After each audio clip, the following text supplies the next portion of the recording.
Ibrahim Khalil digital একাডেমির সাংস্কৃতিক অনুষ্ঠান, বার্ষিক ফলাফল প্রকাশ, নবীনবরণ ও অভিভাবক সমাবেশ অনুষ্ঠিত হয়েছে। আসসালামু আলাইকুম, স্বাগত জানাচ্ছি বেঙ্গল টিভি নিয়মিত সংবাদ সংযোগে। আমি আছি আপনাদের সাথে মৌসুমী আক্তার সুমি। এতক্ষণ শুনছিলেন সংবাদ শিরোনাম, এখন বিস্তারিত।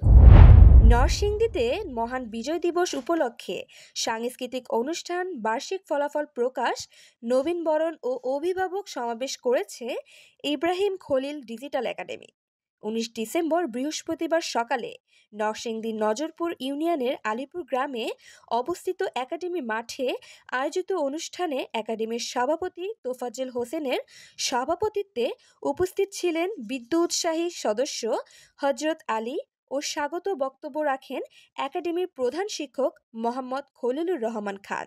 কোঅর্ডিনেটর মোল্লা আয়ুবের সঞ্চালনায় অনুষ্ঠানে স্থানীয় গণ্যমান্য ব্যক্তিবর্গ সহ উপস্থিত ছিলেন শিক্ষার্থীদের অভিভাবক ও শিক্ষার্থীরা।